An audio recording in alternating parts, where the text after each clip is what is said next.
সম্মানিত দর্শকবৃন্দ, আজকে খুবই একটি গুরুত্বপূর্ণ বিষয় নিয়ে চলে এসেছি। অবশ্যই ভিডিওটি শেষ পর্যন্ত দেখার চেষ্টা করবেন এবং ভিডিওটি ভালো লাগলে অবশ্যই আমাদের চ্যানেলটি সাবস্ক্রাইব করে রাখবেন। তো চলুন ভিডিওর মেন অংশে চলে যাই। ইদানিং কিন্তু একটি যে অপরাধগুলো হচ্ছে, বিশেষ করে ডিজিটাল অপরাধগুলোই বেশিরভাগ মানুষ সম্মুখীন হচ্ছে তাদের অজান্তে।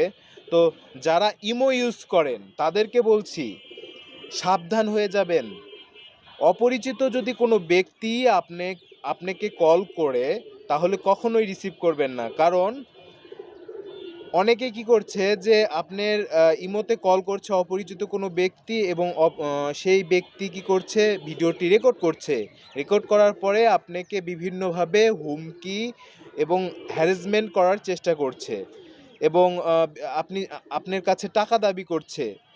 তো যদি এই ধরনের সমস্যায় সম্মুখীন হন তাহলে অবশ্যই নিকটস্থ থানায় প্রমাণসহ আপনি একটি এফআইআর ও জিডি করতে পারেন এবং সাইবার সিকিউরিটি ক্রাইম ইউনিটে আপনি কিন্তু অভিযোগ দায়ের করতে পারেন।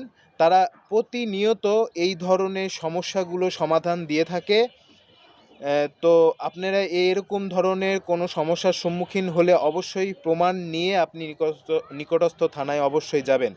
এটা কিন্তু খুবই একটি সাইবার অপরাধ এবং এটা খুবই গুরুতর একটা অপরাধ এবং বিশেষ করে এই অপরাধগুলো ফৌজদারি এবং দণ্ডবিধি অনুযায়ী দণ্ডিত হয়ে থাকে। জেল, জরিমানা উভয় দণ্ডে বিধান আছে।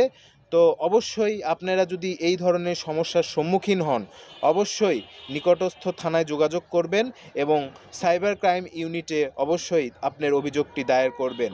তো কেউ যদি আপনি অপরিচিত কোনো ব্যক্তি ইমোতে কল করে তাহলে কখনোই আপনারা সেই কলটি রিসিভ করবেন না।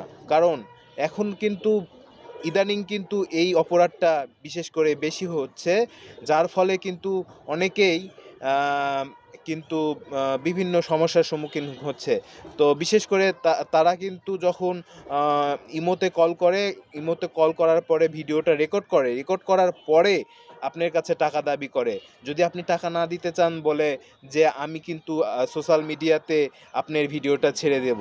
তো এই ধরনের সাইবার অপরাধ অবশ্যই ঠান্ডা মাথায় নিকটস্থ থানায় গিয়ে অভিযোগ দায়ের করেন প্রমাণসহ এবং সাইবার ক্রাইম ইউনিটে যোগাযোগ করবেন। আশা করি সমাধান পাবেন। ভালো থাকবেন। এই ধরনের ছোট ছোট গুরুত্বপূর্ণ ভিডিওগুলো পেতে আমাদের চ্যানেলের সাবস্ক্রাইব করুন, সাথে থাকুন। পরবর্তী ভিডিওতে আবার দেখা হবে। ধন্যবাদ সবাই, ভালো থাকেন সবাই।